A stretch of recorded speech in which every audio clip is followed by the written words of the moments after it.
Nako, Auntie Claire, nagkanda utal-utal dito sa tanong ng reporter, no? Sa follow-up question ng reporter, nagkanda utal-utal po si Auntie Claire, no? At nadulas pa, natawag niya pang presidente si Sara. No? Sa sobrang hindi niya alam sasagot niya, sa sobrang galit at inis, pinaghalong puot, no? At talagang pagtatanggol niya. Alam mo dapat, Auntie Claire, pa may mga bagay na tinatanong sa'yo, minsan hindi mo na kailangan labanan pa o sagutin ng nakakasakit sa mga constituent ng sakop ni Sara. Halimbawa, alam mo naman, number 1 si Sara sa survey. Maraming mga botante kay Sara, no? Sasagot ka ng ganyan. Masasaktan syempre yung botante, lalo maiinis sa'yo. Yan ang hirap sa kanila, wala silang pakialam eh. Para bang kung sumagot tong mga to, akala mo hindi binabayaran sa gobyerno. Palagi natin si Sara mali, no? Palagi natin binatikos kayo, no? Kayo nasa executive yan, di ba? Hindi nyo ano ba kayo? Hindi nyo mapapabayaan na lang to? Talaga ba talagang sumasagot kayo sa mga ganito at pabalang pa, pwede nyo naman sagutin ng professional, di ba? Pwede nyo sabihin, ay, hayaan nyo lang po natin siya, magtrabaho na lang po tayo. Yan pwede eh. At imbestigahan po natin ang flood control. Hindi eh. Di ba? Ang ganda ng tanong ng reporter eh. Hindi niya inaakala magtatanong sa kanya reporter ng ganito. Di ba? Nagkanda utal-utal din sa ano eh. Pakinggan niya natin si Auntie Claire. No? Ito siya sabi natin, nadulas pa yata pagka presidente sinabi. Ito, pakinggan po natin. Ang pinaka-magical word na binanggit ng Pangulo ay mahiya naman kayo. Ang tanong po ng bayan, nahiya na po ba ang sino man dapat na mahiya? At o baka sabihin mo, di tanong ng bayan niya, tanong ng bayan niya. Mahiya naman kayo, may nahiya na ba? sunod po na tanong, may katagang galing sa palasyo, managot ang dapat managot. Considering the fact na hindi pa rin nahuhuli po si former Congressman Zaldico, na-achieve na po ba, confident po ba yung palasyo na nakamit na yung hangarin sa transparency and accountability? Patungkol po sa unang tanong, tungkol sa nahiya na ba sila? Hindi po ang Pangulo at ang palasyo makakapagsabi kung nahiya na sila. Ba't sinabi nyo mahiya naman kayo? Dapat alam nyo. Pag sinabi kasi mahiya naman kayo, hindi lang basta literal na mahiya naman kayo. Dapat malalaman nyo rin, pag sinabi mahiya naman kayo, at sabi ng Pangulo, kikilos para masugpo ang flood control issue, at isa na dyan sa pinagkatiwalaan ng Pangulo, binigyan pa ng USB, si Senator Dante Marcoleta. Di ba? Alam niya kasi mag-blue ribbon. Pag sinabi mahiya naman kayo, lahat tayo katuwang, magkakatulong sa paghahanap kung sino big fish. Di ba? Ba't ngayon sasabihin mo, hindi nyo ma-identify kung talagang nahiya na sila o hindi pa. Dapat alam nyo yan. Hindi man lang, kahit man lang mahiya, hindi nyo ma-identify kung mahiya naman hindi. Ibig sabihin, kahit doon sa paghuhuli, mahirapan lalo kayo. Doon yan sa mahiya, hindi nyo kaya eh. Di ba? Alam mo kung hindi nyo pinag-itan si Senator Marcoleta at ipitatanggol nyo si Senator Marcoleta, biruin mo, plunder si Senator Marcoleta, hindi nyo kaya pagtanggol, siyempre, kalaban nila eh. Opposition nila eh. Di ba? Dahil yung iba naman ay hindi pa umaamin. Pero ba't naman aamin nyo? sa tingin natin yung mga umamin, Para umamin tapusin natin to, naiinis kasi ako, sensya na kayo. nagsoli na ng mga milyon na pera, tingin natin ay nahiya na sila. Pero ang managot ay dapat na managot. Of course, nandiyan pa rin po, absolutely. Yan ang nais ng Pangulo. Managot ang dapat na managot. Pero hindi man nahuhuli, tama po ba? Ano yung sabi nyo? Si Zaldico, di man pa nahuhuli si Zaldico. Hindi po umiikot ang flood control mess or investigation. Talaga? Talaga hindi natatapos? Kay Zaldico lamang. Talaga ba? Kaya hindi sa kay Zaldico lamang? Una-una, tao ni Zaldico, hindi nyo pumapayag si Mr. President na hindi imbestigahan yun. Kung ako presidente at nakita ko yung 18 Maris ayaw imbestigahan, ako mismo magsasabi, imbestigahan nyo yung 18 Maris. Hindi porket nasa executive branch siya, hindi na niya pwedeng pakialaman yun, nasa legislative. Pwede niya sabihin nyo, verbal lang. Kayo dyan, imbestigahan nyo na yung 18 Maris dyan kasi tauhan ni Saldi yan. Si Saldi, hinahanap natin, tandaan yan. Tauhan ni Saldi, imbestigahan nyo na. Kung mali-mali siya sabi, halimbawa, mali-mali daw siya sabi, pakiramdam nyo lang mali-mali siya sabi ng 18 Marines. Hindi mali-mali yun. Paano nyo siya sabi mali-mali? Kasi ang 18 Marines nagpapa-interview lang. Subukan yung formal, kagaya ng Blue Ribbon nila Marcoleta. Walang mali-mali doon. Nasa affidavit natin nila yun. Sabi, may nadagdag daw si Chis Escudero naman daw nadagdag, tinuro. Hindi nadagdag yun. Hindi, nasa affidavit nila yun sa simula pa lang. Yan kasi ang hirap na hindi nyo pinatawag yung mga Marine, sabi lang kayo ng sabi. Akala, pakiramdam nyo tuloy, nagdadagdag yung 18 Marine. Pakiramdam nyo tuloy, salu-salungat yung 18 Marine sa kanilang sinasabi sa isa't isa. Hindi kasi hindi nyo pinapatawag para malaman nyo, makita nyo ng tao, ng harapan, yung affidavit na ginawa nila at nabasa nyo, libre naman basahin yun. Kaso alam, medyo marami yun. Baka ang affidavit nasa 10 page. Babasahin mo talaga yun. Pagtsatsagaan mo talaga yun. Di ba? Marami pang maaaring involved sa anomalya, maaari pang Maaari. maraming Ma'am, marami talagang involved. korupsyon na naganap. Nandiyan na nga yung binabanggit ni dating Congressman Andaya na 2018 pa lang ay meron ng issue tungkol sa flood control. Grabe katuso, no? Grabe katuso, no? O sige, kung meron sa 2018, ba't ayaw nyo simulan? Ha? Simulan nyo na! Si Pinky sa Senado, simulan nyo na tayo 2018, no? Basta 2018 hanggang 2026, ha? Kasi ang nangyayari 2018 to 2022 lang, eh. Ano kayo? Hello? Sige! Talagang gusto niya talaga sama Duterte. Sige, sama mo Duterte, sama mo na. Sige na. Ngayon niya lang sinasabi yan, nakaraan hindi naman ganyan. Di ba? Kay Andaya, bago na naman sila, may Andaya na naman sila. Sige, isama nyo na. Sino ba Blue Ribbon? Si Senator Marcoleta. Si Kiko, si Erwin, o si Pinky. Isama nyo na. Mas maganda yan. O ayaw nyo na naman. Kasi patungo na naman doon sa 2022 pataas. Baka imbestigahan nyo 2018 lang sa 2022. Huwag ganun, ma'am. Gusto nyo 2016 sa pagkaupo pala ni Duterte, imbestigahan nyo na. Mapanagot nyo na. Para malaman nyo. Bilisan nyo na, ma'am. Di ba? Bahala kayo. Pag naupo si Sara, hindi namin iimbestigahan yan. Kayo din. Di ba? Ganun lang yon. O, si 2018 pala eh. Projects. At meron na rin issue tungkol sa ghost projects ng 2020. Huwag kayo mamagsasalita ng 2020. May ghost project sa 2020. Gawin nyo. Anak ng teteng, ilang buwan na eh.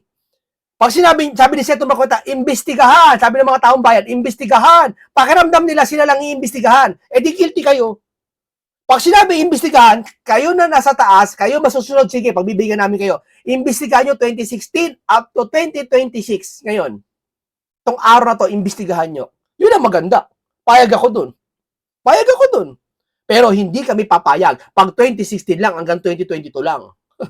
Hindi kami papayag. Bakit? Duterte na naman ang iimbestigahan nyo? Kayo, dyan, wala na? Wala, isabihin, malinis lahat dyan? Hane, first time in history, ang Pilipinas walang korupsyon 2022 hanggang 2026. Yeah? Ibig sabihin, guni-guni lang namin yung nawala. Ito ay mukhang hindi pa naiimbestigahan at Madam, sino ba ang nag-iimbestiga? Ha? Hindi naman si Senator Marcoleta, hindi naman siya Blue Ribbon, ha? Para ganito gawin nyo, para sisihin nyo, para may masisi kayo, ganito gawin nyo, ha? Sabihin mo sa Pangulo, italaga ni Wing Gatchalian ng Blue Ribbon. Ang talaman hawak nila yung mga tuta 13, di ba? Sabihin mo mo sa Pangulo, obligahin si Wing Gatchalian gawing Blue Ribbon, si Marcoleta at sila Pia Cayetano. Para kung sa gano'n, kung mag-imbestiga lang si Senator Marcoleta tungkol dito sa 2022, may sisisihin kayo. Na bakit Marcoleta 2022 to 2026 lang iniimbestigahan mo? Bakit yung 2016 ayaw mo imbestigahan? Gawin yung Blue Ribbon para malaman nyo. Pero kung magnangak-ngak tayo dito na hindi iniimbestigahan niya, ma'am, wala tayong otoridad kasi baka mailigaw yung mga taong bayan eh. Baka sabihin naman, si Marcoleta kasi ayaw imbestigahan ng mga Duterte. Teka muna. Una-una, hindi na Blue Ribbon si Senator Marcoleta. Pangalawa, ang tagal ni Pinky Blue Ribbon. Ba't di man lang naisip yung mga Duterte? O akala ko ba, kalaban nila mga Duterte? Di ba? Kayo may hawak ma'am ng posisyon eh. Kayo naman, niloloko nyo yata kami. Wala naman lokohan, ma'am. Wala naman lokohan, ma'am. Kayo naman. mukhang hindi pa nahihiya ang dapat na mahiya dito. Sino ba dapat mahiya, ma'am? Ma'am, para may mahiya, ano mong gawin ng presidente? Ma'am, yung Blue Ribbon ngayon na si Kiko, ipatawag lahat na ipatawag. Kung gusto mo, ipatawag muna yung 2016 to 2022. Tapos kasama yun sa 2026, syempre, ipatawag mo, ma'am. Di ba sabi nila, Saldi Call daw, kasama na ni Duterte sa picture kasi kasama na di yung mga tao, sino ba yung tauhan ni Saldico noong 2020 na si Duterte nakaupo? May possible man yung mga 18 Marine hanggang ngayon, sila pa rin? Hindi patawag nyo. Kung yung mga 18 Marine, ang ilan man doon, nung 2022 pa pala, active na sa panahon ni Saldico at sa panahon ni Duterte, hindi patawag nyo. Di ba? Sino pinaparinggan mo naman, ma'am?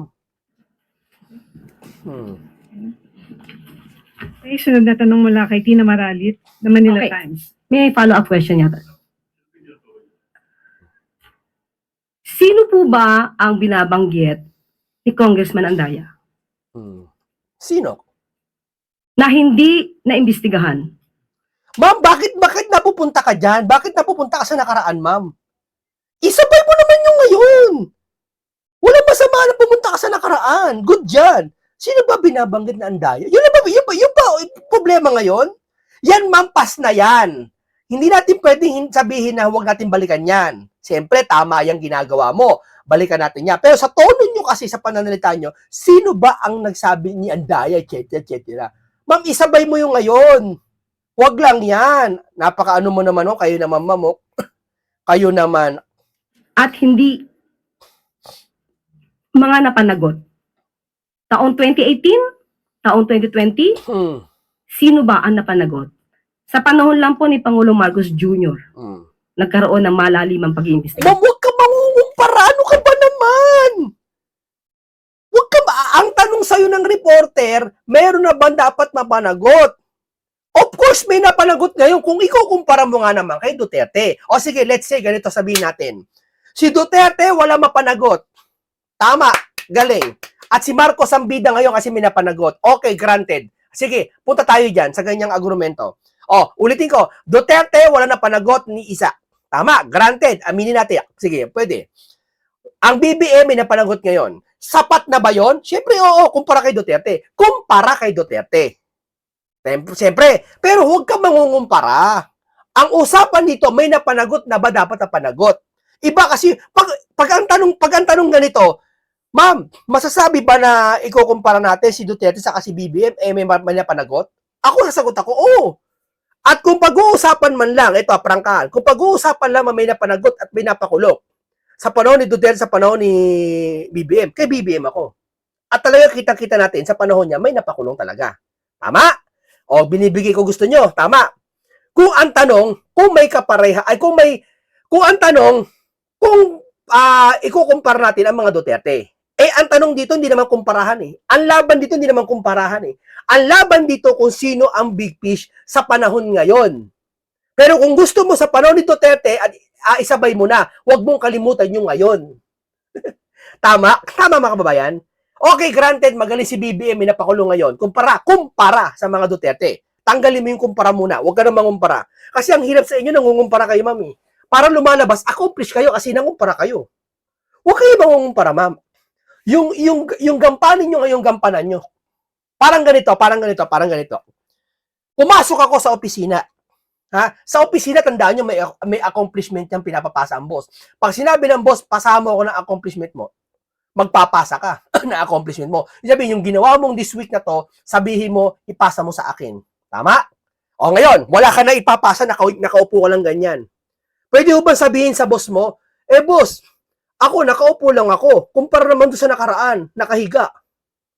Wala talagang ginagawa ako, may ginagawa ako. Pwede mo ba sabihin sa boss mo yon? Kukumpara mo yun noon, ano sasabihin sa'yo ng boss mo, wag mo sa akin ikumpara, accomplishment mo ang bigay mo sa akin ngayon, wala akong pakialam sa nakaraan. Diba? Kuha nyo ako, mga kababayan, kuha nyo ako. Patungkol dito. Kuha ko punto ni Auntie Claire. Okay, si Presidente BBM palakpakan, may napakulong ngayon, kumpara kay Duterte. Ako dyan, saludo ko. Pero tanong, sa panahon ba ngayon, tuloy pa ba ang investigasyon? Meron na ba napanagot? Wala para sa akin. Bakit? Kakatiting lang yung mga sinusuli kumpara sa mga nawala. O sasabihin, hindi pa tapos ang investigasyon. Paano matatapos? Hindi patawag, wala. Di ba? Ni patawag man lang, kalibitin mo, gusto ka nga, imbitahan kita sa hearing, wala. Bakit? Yung mga nagsasalita nga sa flood control, pinakukulong pinag-iinitan Di ba? So maybe, tama ang Pangulo, tama ang ang Vice Presidente, Tama ang Pangulo. Tinawag na Pangulo si Sara. Kaya tama ang Pangulo. nagkaka-describe sa kanyang ama na masamang damo.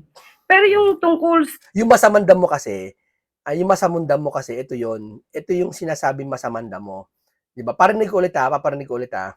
Kung naingnan na inyong mga amahan, sundan ninyo si Digong. Nabot o 80. Nga naman, masamang damo, matagal mamatay. BBM.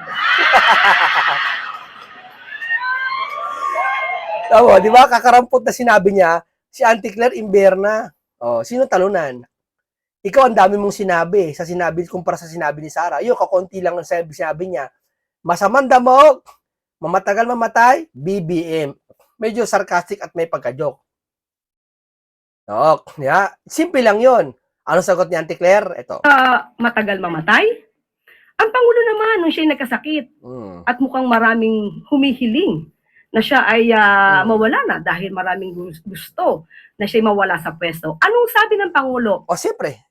May maraming gusto talaga mawala siya kasi may marami siyang kritiko, marami siyang galit sa kanya kasi niya sa kabaga sa hindi satisfied sa trabaho niya. Maraming pagkukulang. Huwag naman kayong masyadong excited. Over the weekend, Vice Ano connection nun? Ano connection nun? Kung marami nagsasabi gusto siya mamatay, ano connection nun sa sinabi ni Sara ngayon? President Sara Duterte visited the earthquake victims in Sarangani. And habang ina-address niya yung crowd, she quote-unquote jokingly said na ang mga masamang damo matagal mamatay, BBM. Sinundan niya ito ng statement na umuwi na tayo, baka suspended na tayong lahat dahil grabe talaga silang mamersonal. Dahil daw po mahilig mag-suspend ng mga opisyal ang administrasyon sa mga nagkikriticize dito.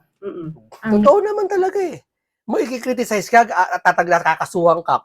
Hindi ba obvious? Ha? Sila lahat perfect, walang kaso. Ang magsasalita laban sa kanila may kaso. Dapat niya pinababayaan mo yung yung nagsasalita sa iyo eh. Basta wag lang magbabanta. Tama yan, kasuhan BBM. Wag ka lang babantaan. Kaisa ako diyan. Ayokong bantaan ka rin. Ayoko rin sabihin na BBM resign. Pangit din 'yon. 'Di ba? Wag din destabilization, tama din 'yon. Pero isasabihin yung kakulangan mo, yung kamalian mo, hindi ka pumapayag. Ay pagka ganyan, ayaw mo magkamali. Pakiramdam mo, tama ka sa sarili mo, tama? Ako hindi ako pabor yung mga sasabi minumura si BBM, minumura sa ganyan. Hindi ako pabor doon eh. Kay BBM ako. 'Di ba? Huwag mo mumurahin si BBM, presidente pa rin yan, kagaling-galang pa rin yan. Gets niyo ako? Pero yung pagkakamali, pagkukulang niya, halimbawa, nag-aaway-aaway si Naldo, minsan ka lang mangailam, kumampi ka pa kay Gatchal yan. Alam naman ng nasa Constitution, alam namin. Dapat ikinurik mo lahat kami, kung mali kami. Ang Constitution, 13 ang quorum, hindi 12. Kung anong ginawa mo, kinampihan mo pa si Wing Gatchal yan. Nagpatawag ka ng special session, kaya naging 13 na. Yung ba, mali, tama, mali. Pinupuna rin namin yun. Mali yun. Di ba? Pero ginagalang ka pa rin namin bilang presidente. Ayaw ka namin pagbantaan, ayaw ka namin moral, ayaw ka namin, sinasabi namin bilang taxpayer kami. May karapatan kami magsalita. Naintindihan nyo mga kababayan? Naintindihan nyo? Reaction po. Ang Pangulo, Kasi ang galit mo kasi sa isang tao na ayaw mo, hindi mo madadaan sa mura, sa banta mo sa kanya, mag-resign ka na, mawala ka na, mapaya ka na, hindi mo madadaan eh. Mas madadaan mo sa katwiran at sabihin mo yung katotohanan. ang administrasyon na ito ay tumutupad sa batas. At least, ang sabi niya ay masususpend kung nagkikriticize. Alam naman natin na kinakasuhan lang naman kung nagkakaroon ng fake news, nagpapakalat ng fake news. Kung sinususpend, Tama yon, tama. Natusubaybayan ko rin sila. Sige, nagkapakalat ng pages, okay, tama yun. Sige. wala pa po akong nabalitaang sinuspend. Talaga. Wala pa na balita ang suspend. Ma'am, kahit hindi suspend, okay lang yung suspend. Yung kinasuhan. Di ba? May nabalita ka na ba kinasuhan? Ang dami. Sasalita. Di ba? But, if ever may masuspend, kritiko, at least, At least ano? hindi na EJK. Oh, kinumpara na naman yung AJK. Ano ka ba naman? Ano ba naman yan? Kinumpara mo na naman Sagutin mo yung tanong ngayon, huwag kang mangungumpara. Ma'am, 1 plus 1. 3. Mali. Hindi 3. Sagot kasi nakaraan 3. Pwede ba sabihin ganun yun? Huwag kang mangungumpara, Auntie Claire. Huwag kang sasagot na ikukumpara mo. At least walang EJK. Di ba? Parang gusto mong palabasin. Bakit ganun, ma'am? Hindi mo kayang pangatwiranan nyo ngayon? Hindi mo kayang ipaliwanag na ngayon ay kaya sinususpende kasi ganito, ganyan. Huwag mo nang sabihin na kaya sinususpende at least walang EJK. Nonsense eh. Nakuha nyo nonsense eh. Hindi mo na kailangan sabihin nyo kasi pandiligaw sa tao yun. Parang, oo nga naman no. Palakpakan, ang galing nyo. Hindi EJK tapos sinuspende nyo. Ang tanong, bakit marami na sususpende? Okay, nakukulong sa panahon ngayon. Huwag mo sabihin, at least hindi na EJK. Hindi naman tanong dito, kung ang pinag-uusapan dito ay comparison. Kumparahan pala. Okay, ibida mo yan. Tama, sige, walang EJK sa panahon nyo.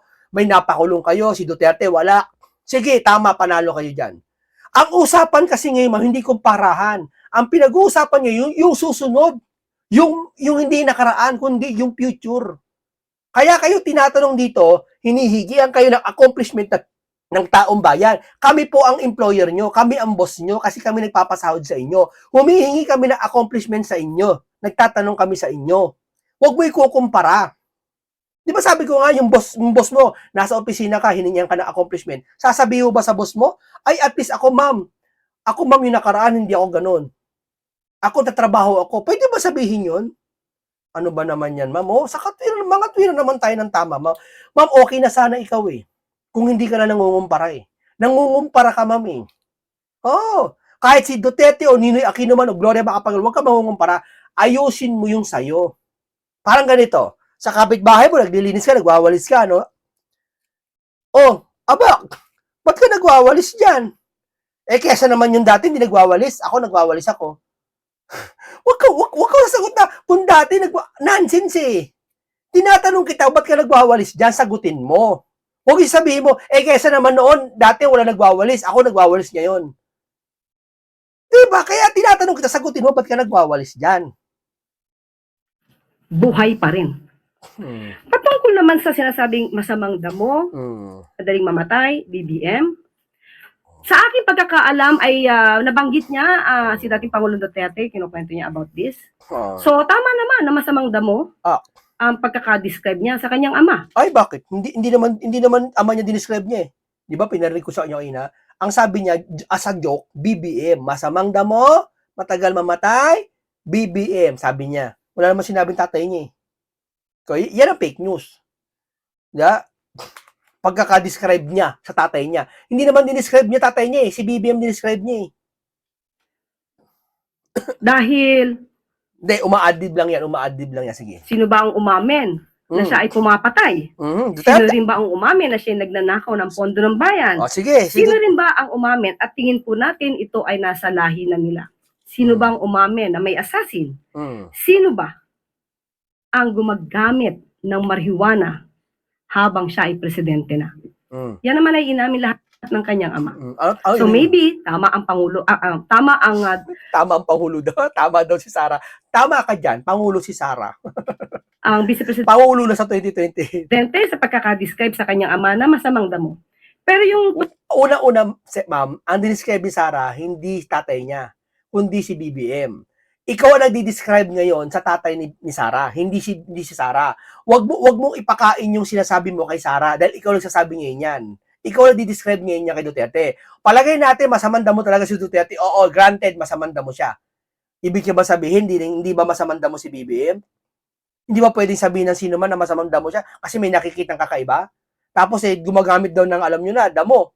O edi magpa-hair follicle na para matapos na rin. Ganoon lang yun eh. Bago mo sabihin ng isang bagay na mali, patunayang ikaw ay tama, dapat patunayan mong tama ka talaga sa sinasabi mo. At siya mali. Sa pamamagitan ng alin, maraming kapalaanan.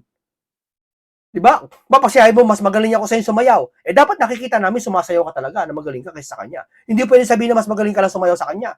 Mas magaling ako kumanta sa kanya. Eh parinig mo sa amin. Kung magaling ka talaga kumanta, patingin niya.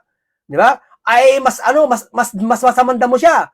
pakita mo sa amin. Kung ano, mag-help legal ka, parang gano'n. Di ba? Parang gano'n lang yun eh. Pero kung talagang masamanda mo si Pangulong Duterte, at siya naman, pwede rin masamanda mo, pwede, wala akong sinabing masamanda mo siya. Maaari din naman. Kasi opinion ni Sara yun, ma'am.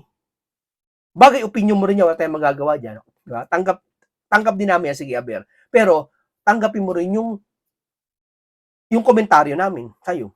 Diba?